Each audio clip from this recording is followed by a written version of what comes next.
अस्सलाम वालेकुम, welcome back to my channel. कैसे हैं आप सब? आई होप कि आप सब ठीक होंगे। मैं भी बिल्कुल ठीक हूँ। और ये दोपहर के बाद का टाइम है और मैं गार्डन की सफाई कर रही हूँ। जब मैंने गार्डन की सफाई करनी होती है ना, तो जो टाइम मेरे पास होता है बस मैं उसी टाइम में कर लेती हूँ। कभी सुबह में, कभी शाम में। आज मौसम भी अच्छा था, थोड़ी बहुत हवा चल रही थी, बादल थे थोड़े थोड़े, तो मैंने सोचा कि चलें आज कर लेती हूँ। ये मुश्किल लगता है वैसे मुझे, लेकिन क्या करें, जो काम करने हैं बस वो तो करने ही हैं। और ग्रास हो भी बहुत जाती है, पता नहीं इसकी समझ नहीं आती कैसे हो जाती है। हालांकि पानी नहीं देती मैं इस हिस्से में, जहाँ पे पौधे लगे हुए हैं ना, सिर्फ उन्हें ही पानी देती हूँ, लेकिन ये फिर भी हो जाती है। आजकल जैसे बारिशें हो रही हैं थोड़ी बहुत, तो इसलिए भी ज़्यादा बढ़ रही है। और मेरे अब्बू कहते हैं कि आप रूट्स नहीं निकालती इनकी, इसलिए ये वापस हो जाती है। लेकिन मैं निकालती हूँ, थोड़ी बहुत शायद कोई रह जाती होगी, उससे फिर ये बढ़ जाती है। और वैसे जो मिट्टी हमने गार्डन में डाली है ना, ये भी अच्छी है, नर्सरी से मंगवाई थी, जो पौधे उगाने वाली होती है, इसलिए भी शायद इसकी ग्रोथ ज़्यादा है। और पहले तो मैं भी बहुत ज़्यादा करती थी, तकरीबन 10 से 15 दिन के बाद मैं बैठ जाती थी इसको साफ़ करने ना, लेकिन ये ख़त्म ही नहीं हो रही। अब बस मैंने इसको छोड़ दिया है इसके हाल पे, काफ़ी देर के बाद करती हूँ। और इसका जो ज़्यादा पार्ट था ना, वो मैंने कर लिया था, फिर ये बीच वाले दिनों में कुछ गर्मी हो गई थी, फिर मैंने नहीं किया।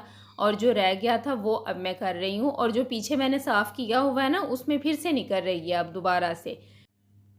और मैं कोशिश करती हूँ कि शाम के टाइम इस तरह का काम ना करूँ, क्योंकि बच्चे घर होते हैं ना, तो जहाँ पे मैं काम कर रही होती हूँ वहाँ उनका आना बहुत ज़रूरी होता है। गार्डन के अंदर आते हैं, फिर वही मिट्टी वाले पाँव बाहर लेके जाते हैं, बहुत ऊधम मचाते हैं। और जब पाइप चल जाता है ना, फिर तो उनकी मौजें लग जाती हैं पानी से, फिर इतना मैस करते हैं, बहुत काम ख़राब कर देते हैं, तो मेरा काम बहुत बढ़ जाता है, इसलिए मैं नहीं करती। अभी उनके ट्यूशन टीचर आए हुए थे, वो वहाँ पे बैठे हुए थे, तो मैं फिर इसलिए कर रही थी। और आज खाना भी मैंने दोपहर में बना लिया था, शाम तक मेरे पास टाइम है, तो बस फिर आराम से सारा काम हो जाएगा। और बहुत ज़्यादा नहीं था, थोड़ा सा ही हिस्सा था, वो मैंने साफ़ कर लिया है। और ग्रास इतनी ज़्यादा निकली थी ना, जो मैंने अब उठाई है, और बाद में बस फिर सफाई कर दी है। अब मौसम चेंज हो रहा है ना, तो जो सर्दियों की सब्ज़ियाँ होती हैं वो भी कुछ टाइम के बाद लगा देंगे, तो इसलिए भी फिर मैंने साफ़ किया है कि चलें कुछ टाइम इस तरह साफ़ रहेगा, पानी वगैरह लगता रहेगा, तो उसके बाद फिर सब्ज़ी लगा देंगे। टाइम तो काफ़ी लग जाता है, लेकिन जब साफ़ हो जाता है फिर देखने में बड़ा अच्छा सेटिस्फाइंग लगता है। और ये लेमन का पौधा है, आजकल पौधे इस तरह के आ गए हैं कि उन पे तकरीबन सारा साल लगे रहते हैं। जब से इस पे लगने लगे हैं ना, कभी ऐसे नहीं हुआ कि ये खाली हो।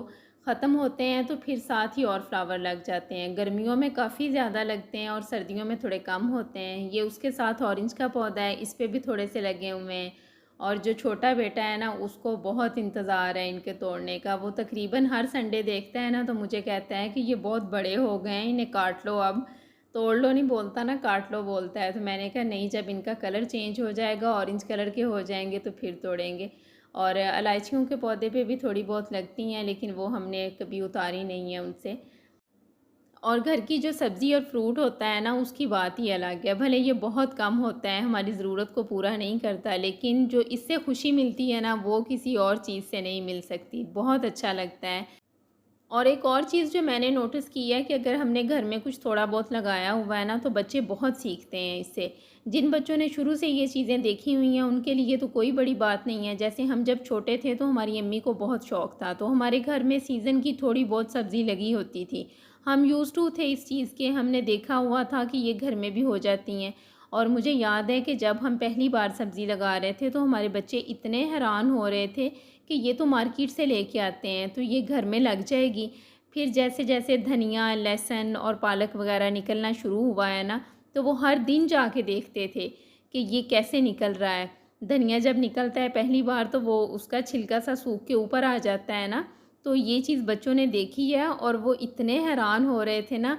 और यकीन करें कि मैं उनकी तरफ देख के हैरान हो रही थी कि इन्हें वाक़ई कुछ नहीं पता, ये इतने ब्लैंक हैं। क्योंकि हमने ये चीज़ें रूटीन में देखी हुई थी, मुझे तो अंदाज़ा ही नहीं था कि बच्चों को इस चीज़ का नहीं पता। हालांकि ये सब उन्होंने साइंस की बुक्स में पढ़ा हुआ था, लेकिन कुछ समझ ही नहीं थी, क्योंकि सिर्फ फ़ोटोज़ ही देखी थी। और वो भी उन्हें उर्दू की स्टोरियों की तरह एक स्टोरी लगती थी, जो खुद से बना के लिखी हुई होती है। और ये काफ़ी टाइम पहले की बात है, तब क्लासेस भी उनकी छोटी थी, तकरीबन आज से 4 साल पहले की बात है ये। तो फिर ऐसे हुआ कि हमारी जो गंदम होती है ना, वो गार्डन के साथ ही पड़ी होती है, तो जब निकालते हैं तो थोड़ी बहुत गिर जाती है। तो उससे 4-5 पौधे गार्डन में उग गए। तो जब मैंने बच्चों की हालत देखी ना, फिर मैंने उन्हें नहीं निकाला। वो जब बड़े हो गए तो बच्चों ने खुद से उन्हें तोड़ा, उनमें से दाने निकाले, फिर उन्हें पता चला कि गंदम कैसे बनती है। और मैंने फिर बताया कि कैसे गांव के लोग इकट्ठी करते हैं और हम तक भेजते हैं कि ये 4-5 पौधों से सिर्फ इतनी सी निकली है। तो जो इतनी भर भर के आती है उसके पीछे कितनी मेहनत होती है। तो अल्लाह ताला ने हमें जो नेमतें दी हैं, हम बड़ों के साथ साथ बच्चों को भी इस चीज़ का एहसास होना चाहिए कि ये कैसे मिली हैं हमें। और मैं सब बच्चों की बात नहीं कर रही, बहुत से ऐसे बच्चे होते हैं जिन्हें ये सब पता होता है और ये बड़ा प्लस पॉइंट है कि बच्चा जो चीज़ पढ़ रहा है उसे उसकी समझ है। और लेकिन साथ साथ वो भी बच्चे होते हैं जिन्हें नहीं पता होता, क्योंकि उन्होंने कभी ये चीज़ें देखी नहीं होती। जो फूलों वाले पौधे होते हैं ना, वो तो तकरीबन बच्चों ने देखे होते हैं। मैं ख़ास तौर पे सब्ज़ी और फ्रूट्स की बात कर रही हूँ। तो अगर हमारे पास घर में थोड़ी बहुत जगह है तो हमें सीज़न की सब्ज़ियाँ लगानी चाहिए ताकि बच्चे भी उससे सीखें और हमें भी थोड़ा बहुत कुछ फ्रेश मिल जाए जो मिल सकता है। और ये भी है कि किताबें इंसान को वो कुछ नहीं सिखा सकती जो वो देखने से सीखता है। जैसे डिग्री वो नहीं सिखाती जो एक्सपीरियंस सिखा देता है, तो सेम इसी तरह है। और फ्रूट्स वगैरह की जो आपने सारी वीडियो देखी है वो कल शाम की थी। मैंने अच्छी तरह वॉश करके और रख दिया था। फिर उसके बाद मैंने और छोटे छोटे काम किए हैं, तब तक वो ड्राई हो गया था तो फिर मैंने फ्रिज में रख दिया। और कुछ मंडी से सामान आया हुआ था वो भी सारा समेटा है। और ये नेक्स्ट मॉर्निंग है, आज बेटी की तबीयत ठीक नहीं थी तो वो स्कूल नहीं गई, तो बस उसके लिए मैंने सेवइयाँ बनाई हैं। काफ़ी लेट उठी है तो अब वो ये नाश्ता करेगी। और घर का बाकी काम मैंने तकरीबन सारा कर लिया है। इसके बाद बस दोपहर का खाना बनाऊँगी। और आज दोपहर के खाने में मैंने आलू की टिक्कियाँ बनानी है। ये बच्चों की मोस्ट फेवरेट हैं। इसका जो मटेरियल बनता है ना, वो बच्चे ऐसे भी खा लेते हैं, इतने मज़े का होता है। तो बस इसके लिए मैंने 4 से 5 बड़े साइज़ के आलू बॉईल किए हैं और मैं हमेशा कट करके करती हूँ। इस तरह छोटे छोटे पीसीज में काट लेती हूँ। इससे एक तो बॉईल भी जल्दी हो जाते हैं, दूसरा थोड़े सॉफ्ट रहते हैं, ऐसे रूखे रूखे से नहीं होते। और स्पाइसेस इसमें बहुत ज़्यादा नहीं चाहते, बस जो बेसिक होते हैं ना वही डालते हैं। आधा चम्मच काली मिर्च, 1 चम्मच भर के मैंने सूखा धनिया डाला है, इससे बहुत मज़े का टेस्ट आता है। और 1 चम्मच नमक है, 1 मीडियम साइज़ का प्याज है, 1 टमाटर और 4 से 5 हरी मिर्चें बारीक कट करके डाली हैं, थोड़ी सी क्रश की हुई चिली डाली है और थोड़ा सा चाट मसाला डाला है। उसके बाद मैंने 1 लेमन स्क्वीज़ किया है, इससे बड़ा अच्छा खट्टा खट्टा टेस्ट आता है तो मज़े का लगता है। बस उसके बाद हाथ के साथ इसे अच्छी तरह मिक्स कर देना है और हाथ से बड़ी अच्छी मिक्सिंग होती है। वैसे स्पून वगैरह के साथ वो मज़ा नहीं आता ना, ऐसे लगता है कि जैसे जो सारे स्पाइसेस हैं ना वो अच्छे से मिक्स ही नहीं हुए। और बाकी इसमें आप स्पाइसेस अपने टेस्ट के अकॉर्डिंग भी एडजस्ट कर सकते हैं। अगर आप ज़्यादा तीखा खाते हैं तो थोड़े तेज़ कर लें, कम खाते हैं तो बस फिर मीडियम रहने दें। और हरा धनिया मेरे पास नहीं था तो मैंने नहीं डाला, आपके पास अगर है तो ज़रूर डालें, उसकी बहुत अच्छी खुशबू आती है। बस अब ये मटेरियल थोड़ा सा हाथ में लेना है, उसे अच्छा सा राउंड करना है और छोटी सी टिक्की बना लेनी है। ये बड़े आराम से बन जाती हैं।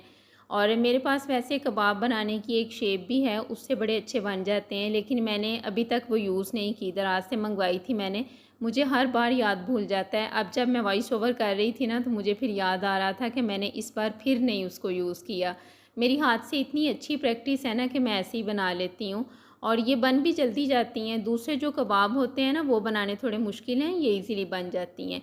अब इसके बाद एक बैटर बनाना है। ये मैंने 3 से 4 चम्मच बेसन डाला है और इसमें 1 अंडा डाला है, थोड़ा सा ज़ीरा है और नमक और मिर्च अगर आपको उस मटेरियल में कम लगे तो आप इसमें भी थोड़ी थोड़ी डाल सकते हैं।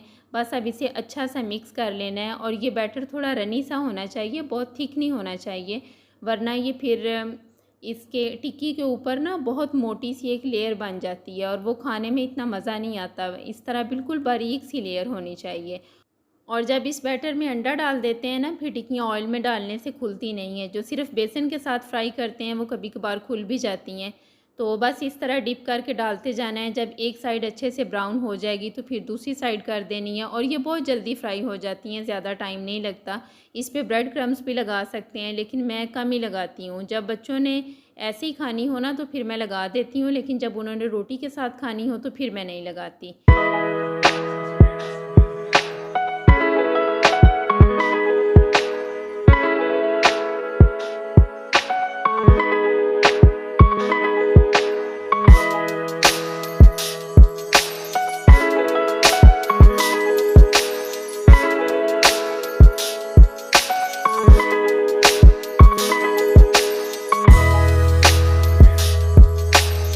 तो बस ये टिक्कियाँ फ्राई हो गई हैं और थोड़ी-सी बच गई थी, वो कल लंच बॉक्स में दे दूँगी। ये भी बड़ा मुश्किल काम है, हर रोज़ ये सोचना कि लंच बॉक्स में क्या देना है, क्योंकि बच्चे एक तरह की चीज़ लेके नहीं जाते और अगर इस तरह का कुछ बना हो ना, फिर बड़ी आसानी हो जाती है। तो बस इसके बाद हमने खाना खाया, थोड़ी-सी मैंने दही की चटनी बना ली थी और बच्चे तो ज़्यादा केचप ही लेते हैं। फिर तकरीबन 2 घंटे रेस्ट किया है और अब ये शाम का टाइम है, थोड़ा टाइम था मेरे पास, तो मैं ये वैनिटी साफ़ कर रही हूँ। ये वैसे ज़्यादा हेल्पर करती है, लेकिन वीक में मैं एक बार ख़ुद कर लेती हूँ क्योंकि बच्चे इसको बहुत यूज़ करते हैं, तो फिर मेरी कोशिश होती है कि मैं ख़ुद इसको साफ़ कर लूँ। अगर बिल्कुल हेल्पर पे छोड़ देना, फिर जिस दिन खुद करें तो बहुत टाइम लगता है, क्योंकि इसके पीछे जो दीवार है उस पे भी मार्बल है, वो भी साफ़ करनी पड़ती है। इस तरह जो लिक्विड वगैरह बच्चे यूज़ करते हैं ना, हैंड वॉश और सोप वगैरह, तो उसके भी स्टेन पीछे चले जाते हैं, पानी वगैरह गिरता है, तो इसलिए उसको भी साफ़ करने की ज़रूरत होती है। वो हेल्पर बहुत कम करती है, कभी कभार कर देती है, ज़्यादा नहीं करती। तो बस ये जो फ्लावर पॉट पड़ा था ये बहुत ख़राब हुआ पड़ा था, तो उसको मैंने वॉश कर दिया था और ऐसे उल्टा करके रख दिया था। उसके नीचे जिप्सम होती है ना, तो मैंने कहा कि उसमें पानी ना चला जाए। वो अच्छी तरह से ड्राई हो गया है, तो वो मैंने रख दिया है और मिरर को भी लिक्विड के साथ साफ़ कर दिया था। एक जो बॉटल के अंदर मैंने फ़्रेश वाली बेल रखी होती है, वो भी मंगवा के डाल दी थी। तो इस तरह वीक में अगर एक बार साफ़ हो जाए ना, तो बड़ी अच्छी फ़्रेश लुक आ जाती है। तो बस सारा दिन ऐसे घर के कामों में और बच्चों के साथ कैसे ख़त्म हो जाता है, कुछ पता नहीं चलता, ज़िंदगी ऐसे ही गुज़र जानी है। बस यहीं तक था मेरा आज का व्लॉग। आई होप कि आपको अच्छा लगा होगा। अच्छा लगे तो लाइक करें, चैनल पे न्यू है तो प्लीज़ सब्सक्राइब करें। अपना बहुत ख़्याल रखें। अल्लाह हाफ़िज़।